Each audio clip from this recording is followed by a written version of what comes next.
네, 오후 2시 오늘의 핫 이슈만 골라 살펴보는 시간입니다. 배상훈 프로파일러 손수호 변호사와 이야기 나눠보겠습니다. 안녕하십니까? 안녕하세요. 자, 첫 소식은 금은방 털이 소식인데요. 경기 안산에서 20대 남성이 금은방 누리문을 깨고 귀금속을 훔치려 한 혐의로 붙잡혔습니다. 범행은 미수에 그쳤는데 공포의 망치질이 예사롭지 않습니다. 어떤 내용인지 화면 함께 보시죠. 어두운 밤 유리문에 망치질을 하는 남성, 두꺼운 외투와 헬멧에 오토바이에서 꺼낸 둔기로 거침없이 쾅 하고 유리문이 깨져라 마구 내려칩니다. 하지만 문은 꿈쩍도 하지 않고요. 매달린 종만 힘없이 떨어지는데요. CCTV가 있는 걸 아는지 모르는지 이 공포의 망치질을 수십 번 이어가죠. 하지만 역시 문은 꿈쩍도 하지 않습니다. 자, 경기 안산시 단원구의 금은방에서 귀금속을 훔치려다 실패를 하고 달아나는 장면입니다. 이 남성은 문이 깨지지 않자 세워둔 오토바이를 타고 어디론가 유유히 사라졌는데요. 그런데 이 남성, 같은 날 사건 발생 불과 1시간 전에 인근의 다른 금은방에도 침입을 한 것으로 알려졌습니다. 이곳에선 문을 부수고 들어가긴 했는데 진열 대비 물건이 하나도 없어 허탕을 쳤다고 합니다. 신고를 받은 경찰은 인근 상가에 몸을 숨긴 20대 남성을 15시간 만에 붙잡았는데 이 남성은 생활고 때문에 범행을 했다고 진술하는 것으로 파악이 됐습니다. 자, 앞서 금은방 도둑 영상 저희가 봤었는데요. 의지는 좀 강해 보이는데 하루에 이렇게 여러 번 실패를 하지 않았습니까? 능숙하진 않아 보이더라고요. 예. 저렇게 어설픈 도둑이 위험할까요? 능숙한 도둑이 위험할까요? 능숙한 도둑이 아닐까요? 아니죠. 어설픈 도둑이 위험하죠. 왜냐하면 어설프니까 사람이 나타나면 바로 공격합니다. 능숙한 도둑은 회피할 수 있어요. 우리가 보통 오해하시는 게 저래서 불쌍해 보이십니까? 도둑이? 좀 어리바리하다라는 생각을 그렇죠. 했어요. 그렇지만은 범죄 피해하고는 다른 겁니다. 우리가 시점을 좀 그렇게 잘못 이해하는 부분이 있어요. 그리고 이런 얘기를 하죠. 경제가 배가 고파서 그랬다. 99% 이상의 절도범이 똑같은 얘기를 합니다. 그렇죠? 지금 요즘에 요식업체에 가도 최저임금 300만 원 받습니다. 200만 원. 그러니까 저 말이 그냥 법원에서 감형받기 위해서 그러니까 저런 게 그대로 노출되면 안 되거든요. 그러니까 말하자면은 범죄의 정확한 위험성과 그리고 그가 주장하는 바와 실제적인 어떤 진실은 전혀 다른 부분이 있을 수 있다는 거죠. 굉장히 위험한 자입니다. 저 망치로 사람을 공격할 수도 있는 거고 저 업주들은 얼마나 공포스럽겠습니까? 저걸 하기 위해서 보험 들고 방하고 얼마나 많은 비용이 들겠습니까? 그러니까 이걸 좀 구분해서 봐야 될 거라고 생각하고 어리바리하게 보이지만은 매우 위험한 범죄입니다. 그렇군요. 자, 이 도둑 하루에 최소 2번이나 범행을 시도했지만 모두 실패했는데 이렇게 미수에 그친 경우에 처벌은 어떻게 되나요? 네. 절도는 미수도 처벌하는 규정이 있죠. 그런데 일반 절도보다도 훨씬 더 높은 처벌이 가능합니다. 왜냐하면 단순히 다른 사람의 재물을 훔친 경우에 절도죄로 처벌하는데 기본적인 절도죄가 있죠. 그런데 범죄가 좀 더 위험한 경우에는 별도의 규정을 두어서 좀 더 엄하게 처벌하는 다양한 특수한 항목들이 있습니다. 그중에 야간 주거 침입 절도죄도 있고요.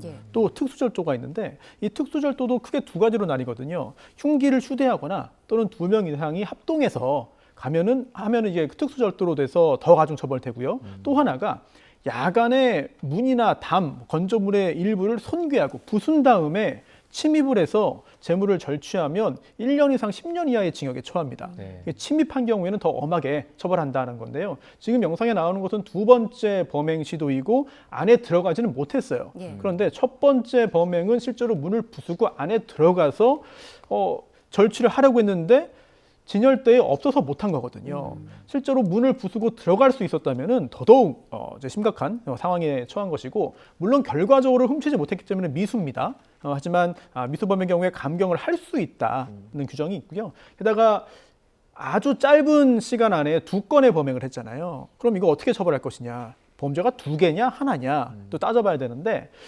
비록 연달아서 범행 시도를 했습니다만 절도죄의 특성상 이거를 하나의 범죄로 보는 게 아니라 2개로 봅니다. 네. 즉 보호 법익 그러니까 피해된 법익이 저 금은방 운영자의 소유권에 대한 침해였잖아요. 침해 시도였잖아요. 그렇기 때문에 각각의 사람에 대한 그 재산권 침해 시도였기 때문에 별개로 보고요. 2개의 특수절도 미수가 실체적 경합으로 작용될 것으로 보이고요. 또 하나 중요한 것은 전과가 있냐. 예. 지금 뭔가 좀 이렇게 능숙해 보진 않습니다만 네. 알 수 없어요. 전과가 굉장히 많을 수도 있습니다. 그리고 누범 기간일 수도 있고 또 상습일 수도 있고 또 저때 음주나 약물을 통해서 또 용기를 얻어서 했을 수도 있고 또는 누군가 시켜서 했을 수도 있고 누군가와 훔쳐오면 작물은 내가 받아줄게 나누자라고 이런 모의를 했을 수도 있고 이런 부분들의 가능성이 매우 다양하기 때문에 수사기관에서 놓치지 않고 다 파헤칠 것으로 보입니다. 그러니까 전과가 있는지 이력이 궁금하긴 한데 화면을 봤을 때 눈에 띄는 부분이 슬리퍼를 신고 있거든요.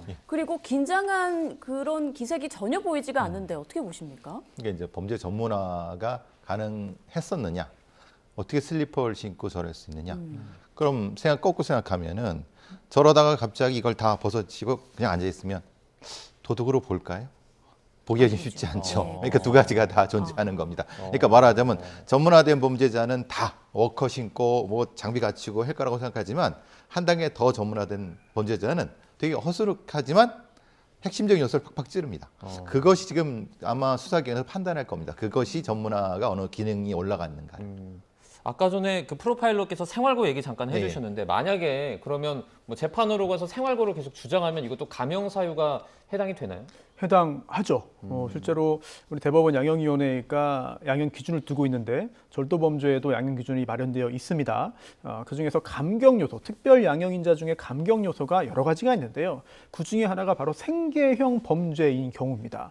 이때는 감경하도록 되어 있어요. 그런데 이 생계형 범죄가 무엇을 의미하느냐 좀 더 뜯어보면은 궁핍한 가계 상황을 벗어나기 위한 경우, 치료비 마련을 위한 경우, 학비 마련을 위한 경우 또는 그 밖에 이에 준하는 경우 등을 생계형 범죄로 보고 있습니다. 따라서 궁핍한 상황을 벗어나기 위해서 이런 절도 범죄를 한 경우에는 이거는 유리한 요소로 보자라고 만들어져 있습니다. 네, 알겠습니다. 자, 다음은 또 연예계 이슈들 보겠습니다. 하루하루 새로운 국면으로 접어들고 있고 새로운 의혹들이 터지고 있는데 갑질 논란 등에 휩싸인 방송인 박나래 씨가 전 매니저와 오해를 풀었다고 입장을 밝혔지만 전 매니저는 사과도 합의도 없었다고 반박했습니다. 이 내용 화면으로 함께 보시죠. 네, 박나래 씨는 그제 SNS를 통해 전날 전 매니저와 대면해 오해와 불신들을 풀었다면서도 여전히 모든 것이 자신의 불찰이라 생각하고 반성하고 있다고 밝혔는데요. 그런데 전 매니저의 주장은 달랐습니다. 한 언론과의 인터뷰에서 박나래 씨와 3시간가량 대화를 한 건 사실이지만 합의는 없었고 매니저가 우리가 한 달 동안 많이 참지 않았냐, 이제 못하겠다라고 하자 박 씨가 그러면 소송하자라고 했다는 내용입니다. 또 이른바 주사이모 불법 의료 의혹과 관련해서는 과거 MBC 예능 나 혼자 산다에서 포착된 링거 관련 대화가 다시 회자되고 있는데요. 지난 12월 13일 방영된 회차에서 박 씨와 가수 겸 작곡가 정재영 씨가 함께 김장을 하는 모습이 나왔는데 김장을 마친 뒤 정재영 씨가 내일 링거 예약할 때 나도 해야 된다라고 말을 했고 박나래 씨는 오빠 링거 같이 예약이라고 답한 겁니다. 현재 해당 장면을 포함한 영상은 모두 비공개로 전환된 상태입니다. 또 박나래 씨의 갑질 의혹과 관련해 폭로가 하나 더 나왔습니다. 2년 전 한 예능 프로그램에서 박 씨가 단독주택 마당에서 노천탕을 만드는 모습이 나왔는데 최근 한 온라인 커뮤니티에서 어떤 누리꾼이 흰옥기 노천탕 세팅을 혼자 다 한 것처럼 나오더라, 말이 안 된다며 그거 한 업체에 부탁해서 무료로 설치받은 거다, 하루 이틀 만에 해달라고 해서 직원들이 밤새워서 고생했다라고 주장한 겁니다. 박나래 씨의 여러 과거 행동들이 폭로전에 얽히고 있는 상황인데요. 이에 대해 박 씨 측은 아직 별다른 입장을 밝히지 않았습니다. 자, 먼저 오해를 풀었다는 박나래 씨의 입장을 전 매니저가 반박을 하면서 좀 사실상 진실 공방으로 벌어지고 있는 그런 상황이 됐어요. 네, 어제 박나래 씨 측에서 입장을 밝혔습니다. 예. 그걸 보고 이제 좀 해결이 되는구나라는 생각을 했어요. 왜냐하면 만나서 오해를 풀었고 여러 가지 이야기를 나눴다라는 얘기를 했죠. 그런데 거기에 대해서 매니저 측에서 그런 사실 없다, 오히려 박나래 씨가 소송으로 가자라는 말까지 했다라는 입장을 밝히면서 도대체 누구 말이 맞는 것이냐, 여기에 대해서 많은 사람들이 혼란에 빠진 상황인데 사실 매니저 측의 이야기 후에 합의도 없었고 용서도 없었다, 사과 없었다 이런 이야기 후에 박나래 씨 측의 재반박은 나오지 않은 상태입니다.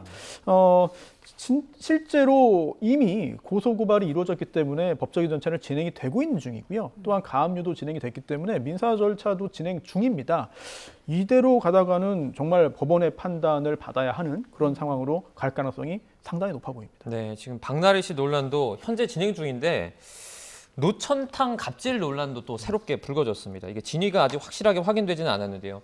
이런 논란 자체가 이제 불거지는 게 박나래 씨 입장에서는 좀 유리하지 않을 것 같아요. 그러니까 본인의 내밀한 어떤 것을 다 아는 매니저들이 지금 아니면 또 다른 걸 터뜨리고 아마도 저런 내밀한 부분을 아는 수 있는 사람은 매니저들밖에 없지 않습니까? 그리고 저 내용을 전체적으로 알고 있는 상황. 그러면 나중에 이제 재판에 가면은 굉장히 불리해지는 경우가 많아지겠죠. 왜냐하면 이거 봐라, 평소에 저런 갑질을 하고 부도덕한 사람 아니냐라는 인상을 재판부에 줄 수 있는 거. 그러면 본인이 많이 안 좋아지겠죠. 근데 이제 전체적으로 보면은 이런 일들이 분명히 존재했던 건 맞는 것 같아요. 근데 정도의 차이는 문제가 되겠죠. 예를 들면 뭐 술 심부름을 시켰다, 뭘 먹게 했다. 근데 그냥 가볍게 할 수는 있는데 그게 정도가 높아지면 사실 폭력이 될 수 있는 거고 사기가 될 수 있는. 이게 이 모든 논란이 결국은 매니지먼트의 일종의 한국적 매니지먼트의 약간의 뭐 미진함, 부실함 이런 것들이 포함되는 것 같아요. 그러니까 분리되지 않은 사생활과의 경계가 불명확한 상태에서 서로 간에 이제 감정이 쌓여서 나타나는 폭발성. 그게 결국은 박나래 사태의 핵심이지 않을까 싶습니다. 네. 노천탕 갑질 의혹은 그 커뮤니티 댓글에 올라온 글이어서 사실 여부는 확인이 필요하다는 점 다시 한번 전해드리고요. 지금 주사임으로 불리는 이모 씨에게 불법 의료 행위를 받았다. 이 의혹이 좀 가장 큰 사안이 아닌가 싶습니다. 주변 다른 연예인으로 좀 수사가 번질 그럴 가능성도 있을까요? 그렇습니다. 급여 문제라든지 또는 직장 내 괴롭힘, 갑질 문제, 또 명예훼손 문제 등도 있습니다만 지금 가장 크게 법적으로도 그리고 사회적으로도 문제가 될 소지가 있어 보이는 것이 바로 이 의료 관련한 주사이모 논란인 것 같습니다. 네. 물론 모든 게 다 밝혀지진 않았어요. 하지만 만약에 이 주사이모가 실제로 우리나라에서 합법적으로 의료행위를 할 수 없는 신분이었고 그럼에도 불구하고 박나래 씨가 그걸 알면서도 요청을 하고 비용을 지급하면서 굉장히 오랜 기간 이러한 의료 서비스를 받았다면 그 자체도 법적인 문제가 될 뿐더러 그동안 혹시 다른 연예인들에게 소개를 해주었거나 또는 애초에 박나래 씨가 다른 연예인으로부터 소개를 받아서 이 인연이 시작되었거나 또 하나 중요한 것은 그럼 약물을 누가 어떻게 구한 것이냐. 보통 이런 이른바 주사이모들이 한두 명이 아니거든요. 사실 굉장히 많은데 약물을 정상적인 병원으로부터 입수를 하는 경우가 대부분이에요. 물론 불법이겠죠. 그런 것들도 여러 가지 대리 처방이라든지 처방전을 돈 주고 산다든지 이런 것들이 있습니다. 자칫하다가는 굉장히 많은 연예인들이 이 건에 연루되어 가지고 형사처벌 받을 가능성도 배제할 수 없거든요. 네. 뭐 예전부터 있었던 이야기입니다만 연예계 주변에 이런 일들이 굉장히 많다. 다 알고 넘어간다라는 풍문들이 있었기 때문에 이번 기회에 만약 그런 일들이 있다면 다 조사를 해서 정확하게 여러 가지 조치가 이루어져야만 혹시 모를 불미스러운 사고 정말 생명과 신체에 큰 해가 될 수 있으니까 미리 막을 필요가 있겠습니다. 저희가 앵커 리포트에서도 말씀드렸지만 주사위와 관련된 그 영상들이 지금 비공개로 바뀌고 있잖아요. 이게 떳떳하면 그렇게 하지 않을 텐데 이렇게 바꿨다라는 의혹을 받을 수 있을 것 같아요. 그렇죠. 그 주사임모라고 하는 A 씨가 처음에는 난 이렇게 당당한데 왜 날 건드리느냐 이렇게 나섰다가 하나하나 밝혀지면서 의사도 아니고 뭐 중국 의사도 아니고 그럼 절대 안 되죠. 우리나라에서 저런 행위를 하면 안 되고 혹시 간호사도 혼자 저러면 안 되고 당연히 다 불법입니다. 그런 형태니까 다 일일이 이제 감추면서 그러니까 그것 자체가 분명히 문제가 있었던 건 맞는 것 같아요. 근데 법적 처리는 다른 문제인 거고 근데 아까 변호사 말씀하신 것처럼 이게 혼자만의 문제가 아니라 폭발성이 너무 크다는 겁니다. 이 관련된 분들이 한둘이 아닐 수 있다. 만약에 아까 나온 그 어떤 뭐 연예인 얘기 이름도 나온 것처럼 네네. 그리고 뭐 저를 포함해서 여러 이제 방송가에 있는 사람들은 들은 얘기들도 있고 이게 실제느냐. 저도 이 기회에 좀 밝혀질 건 밝혀졌으면 좋겠다는 생각을 합니다. 네, 이번 사안이 연예계 어디로까지 좀 파장이 미칠지 계속 좀 두고 봐야겠습니다. 자, 소년범 이력으로 연예계 은퇴를 선언한 조지혜농 씨를 놓고도 사회 곳곳에서 갑론을박이 이어지고 있는데요. 이번에는 조 씨를 이순신 장군에 비유한 포스터가 또다시 논란이 되고 있습니다. 함께 보시죠. 네, 바로 지금 보시는 이 포스터입니다. 검정색 바탕에 We are 웅, 우리가 조진웅이다. 조진웅이 이순신이다라는 문구가 적혀 있고요. 양옆에는 강도 강간선과 없는 자만 돌을 던져라. 더불어 사는 삶, 제1의 인생 보장하라는 내용도 적혀 있습니다.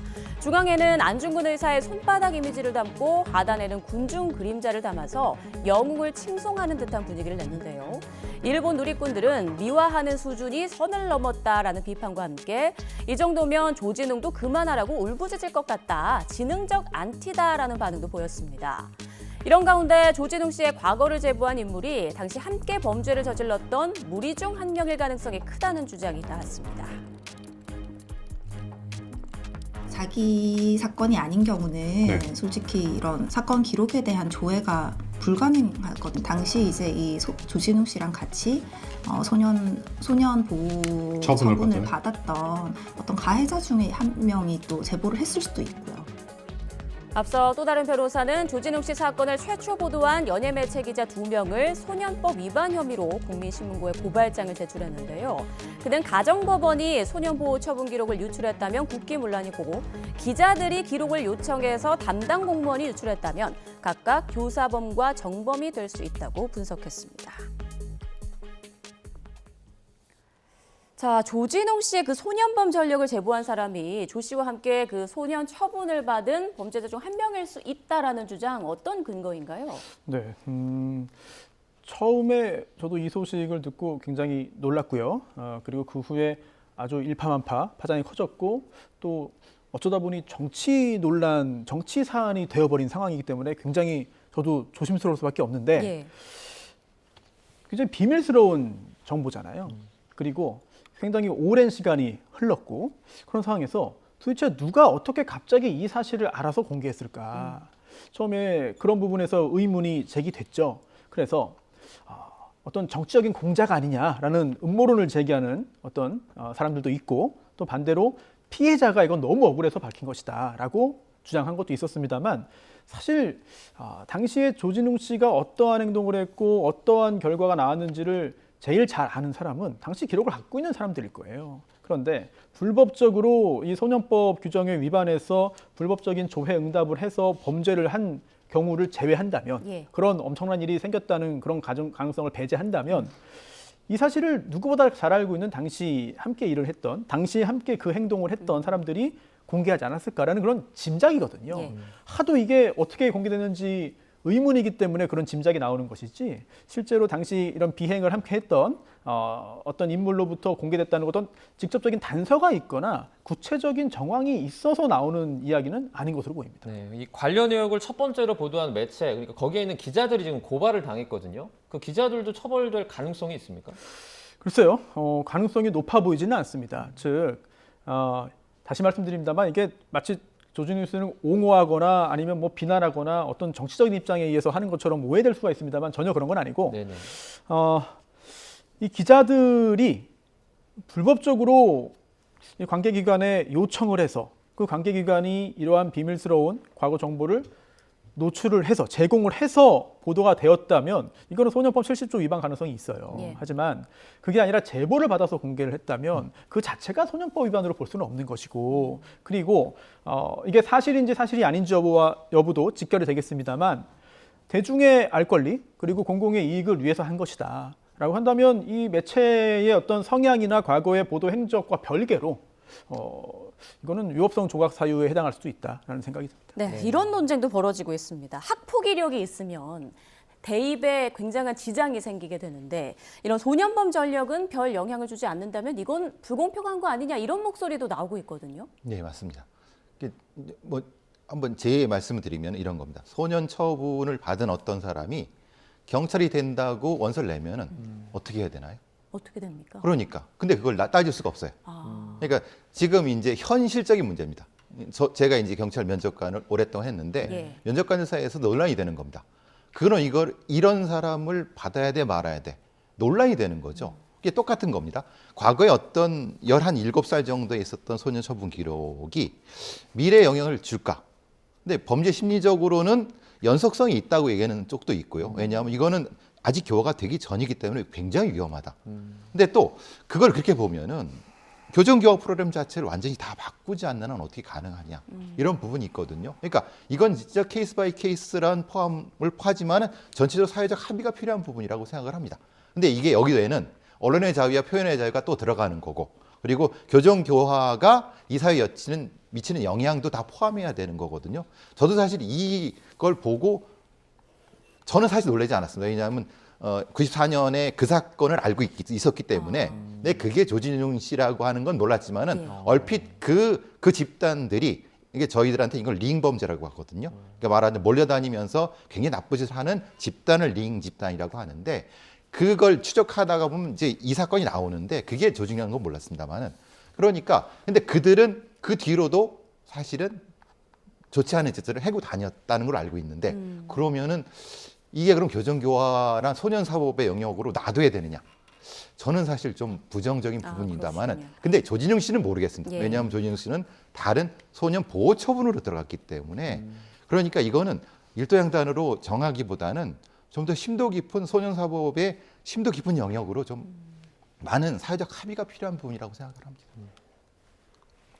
네, 알겠습니다. 다음 이슈로 넘어가 보겠습니다. 통일교 금품 수수 논란을 둘러싼 정치권 파장이 커지는 분위기인데요. 그 중심에는 윤영호 전 통일교 세계본부장이 있습니다. 윤 전 본부장의 모습 잠시 보고 오시죠. 특검 조사에서 어떤 내용 소명하셨나요? 한학자 총재한테 지시받고 청탁하신 건가요?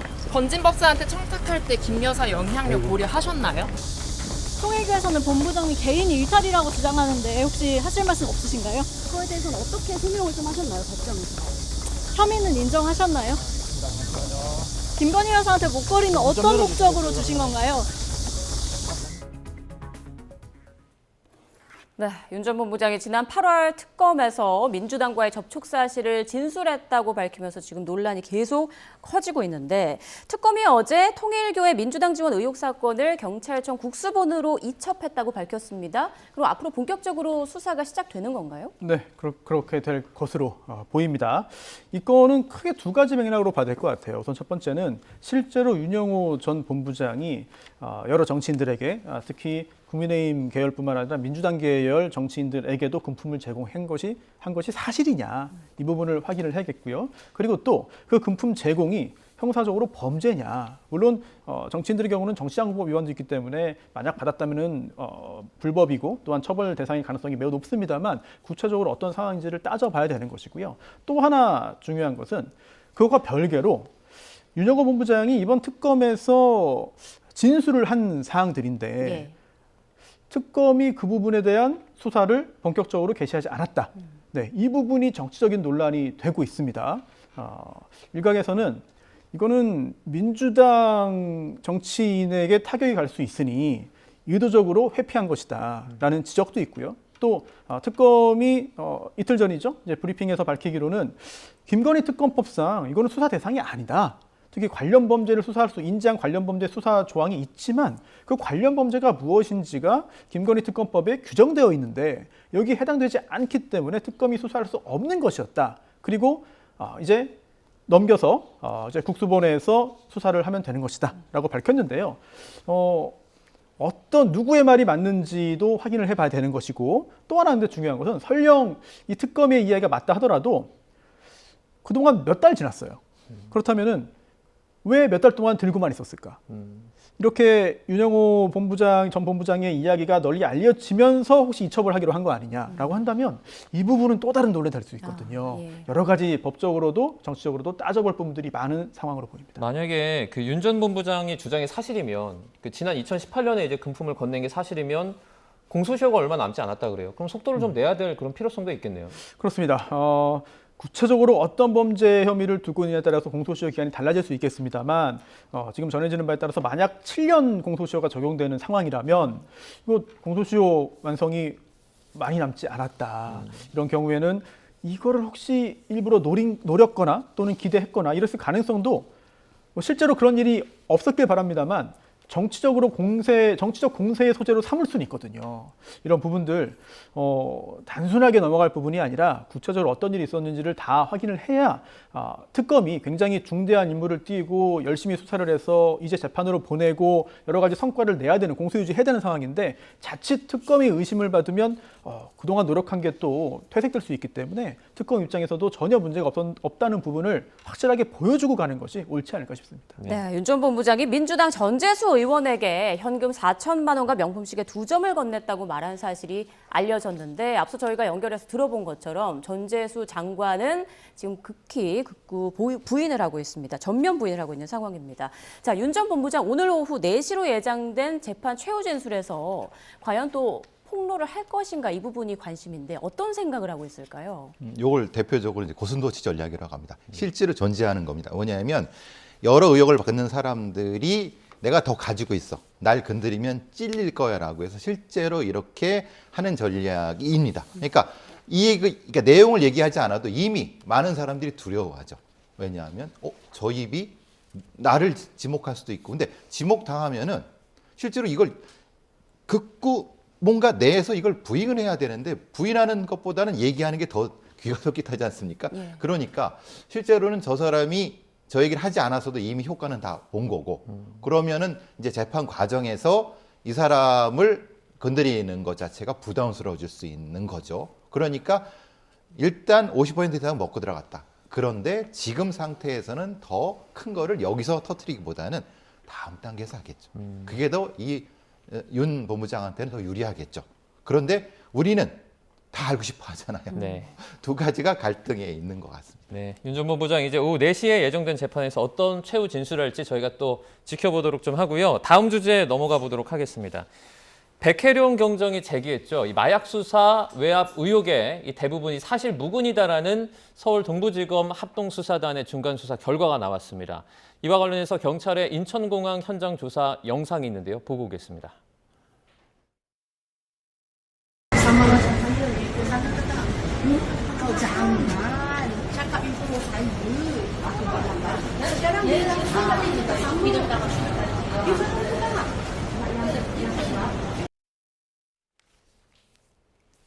자, 그러니까 이 영상을 보면 밀수범 한 명이 다른 한 명한테 말레이시아어로 허위 진술을 종용한다라는 그 장면이거든요. 지금 합수단이 당시에 경찰이 이런 식으로 세관 직원이라든지 연루가 됐다라는 말을 하면서 이것을 바탕으로 이제 수사에 돌입했다 이렇게 주장을 하고 있는 것 같아요. 그렇습니다. 그런데 이번 수사 결과에 따르면 그런 일은 없었고, 네. 그런 일이 없었다는 표현, 특히 이문정 검사장이 이런 말도 했습니다. 백혜룡 경정이 마약 밀수범들의 거짓말에 속았다라고 사실 상당히 좀 단정적인 표현까지 썼거든요. 여러 가지 자료를 다 종합한 결과 최종적인 결론을 밝혔다라고 이해가 되는데, 지금 나오고 있는 저 영상도 당시 경찰이 수사에 나섰는데요. 이때 세관 직원들이 이 마약 밀 반입에 좀 도움을 줬다라는 주장을 하기 위한 근거로 처음에 내세운 거예요. 그런데 이번 수사 결과를 보면은 오히려 반대다. 당시 초기에 경찰의 수사가 잘못되었다는 것을 보여주는 장면이다. 이런 거죠. 즉, 저 피의자들이 현장에서 여러 가지 재연을 하는데 중국 통역만 있었고 말레이어 통역이 없었다. 그래서 중요한 부분에서 저 피의자들이 말레이어를 하면서 입을 맞췄고, 이걸 현장에 있던 경찰은 전혀 모르는 상황에 있었고, 나중에 저 영상을 뜯어보니 경찰이 속았구나. 그리고 그 후에 저 공범들이 피의자들이 하는 이야기들을 초기 이야기를 가지고 계속해서 수사를 밀고 나갔는데, 알고 보니 저 피의자들도 진술을 다 번복을 했고, 그러한 최초 진술을 뒷받침할 만한 증거도 없었고, 아무리 봐도 이거는 세관 직원들의 가담을 확인할 증거가 없기 때문에 이거는 이제 무혐의로 본 결과가 나왔는데요. 수사를 상당한 기간 동안 공들여서 열심히 논란 속에 했습니다. 네. 그런 결과가 나왔기 때문에 일단은 그 부분에 수긍을 하는 것이 옳지 않겠다는 개인적인 생각이 드는데, 하지만 그럼에도 불구하고 백혜룡 경정은 여전히 정황 증거가 차고 넘친다라고 하면서 강하게 반박을 하고 있고 검찰이 이 사건을 제대로 수사하지 않았다, 덮었다라는 표현까지 쓰고 있거든요. 여전히 논란이 계속될지 아니면 어제 나온 그런 수사 결과가 공감을 얻어서 이 사건이 좀 마무리 국면으로 갈지 굉장히 주목됩니다. 네, 알겠습니다. 자, 마지막 이슈로 넘어가겠습니다. 한국의 엘리자베스 테일러로 불렸던 배우 김지미 씨가 별세했는데요. 화면으로 함께 보시죠. 네, 1940년생인 고인은 데뷔작인 1957년 황혼열차로 처음 이름을 알렸는데요. 이후 김수용 감독의 토지와 임권택 감독의 길소뜸 등 90년대까지 작품 700여 편에 출연하면서 왕성한 활동을 펼쳤습니다. 이 붓은 속리산 스님이 매신 거고 이것은 황해도 수양먹이니라. 이것들로 글씨를 써서 내게 보여다. 고인은 제작자로서도 활발한 활동을 이어왔는데요. 1985년 지미필름이라는 제작사를 설립한 뒤 영화 7편을 제작하기도 했고요. 한국영화인협회 이사장과 영화진흥위원회 위원 등 행정가로서의 면모도 두드러졌습니다. 또 김 씨는 당시 보수적인 사회 분위기에서 자유로운 연애와 결혼으로도 미치는 울분을 주체할 길이 없다. 한국 영화는 5,000년의 문화가 숨쉬는 우리 민족의 소중한 자산이요. 네, 김 씨는 홍성기 감독과 배우 최무룡 씨, 이종구 박사와 결혼과 이혼을 했고 또 가수 나훈아 씨와의 결혼 발표도 큰 화제가 됐었습니다. 네, 김지미 씨 향년 85세 나이로 별세했는데 최근 대상포진과 후유증으로 좀 건강이 많이 악화됐었다라고 알려지고 있습니다. 교수님께서는 김지미 씨를 어떻게 좀 기억하고 계세요? 모친과 저런 얘기하면은 김지미 씨는 과거에 영화인으로서 유명한 영화배우로서의 삶. 사실은 그것보다 더 건 영화인, 행정가. 스크린쿼터 반대 운동이라든가 여러 가지 해서 한국 영화에 굉장히 큰 족적을 남기신 분으로서 사실 돌아가신 게 안타까운 부분이고, 그리고 한국 영화를 여기까지 올리는데 상당 부분 기억하신 분으로 오히려 상당히 많이 기억돼서 저도 그런 기억이 납니다. 그러니까 예전에 아주 예쁜 배우 이런 이미지 플러스 한국 영화를 상당 부분 서구화시킨, 현준화시킨 그런 영화로 많이 기억이 납니다. 네, 손수호 변호사님 말씀도 짧게 들어볼까요? 사실 제 세대는 아니고요. 저는 뭐 작품 활동, 전성기 작품을 뭐 직접 그 시대에 보지는 못했습니다만 미인의 대명사라고는 알고 있어요. 왜냐하면 저 어릴 때도 그 당시만 해도 노래 잘하는 사람한테는 조용필이라고 하고 그리고 아주 아름다운 여성에게는 김지미라고 하고 그런 것들이 저 어릴 때도 주변에서 있었거든요. 그만큼 굉장히 아름다운 미모로 우리나라에서 정말 엄청난 활동을 했던 그런 여배우인데 이렇게 오늘 세상을 떠났고요. 많은 팬들이 굉장히 안타까워 있는 그런 상황입니다. 네, 삼가 고인의 명복을 빌고요. 오늘 이슈는 여기까지 하겠습니다. 지금까지 배상우 프로파일러 손수호 변호사와 함께했습니다. 고맙습니다. 고맙습니다.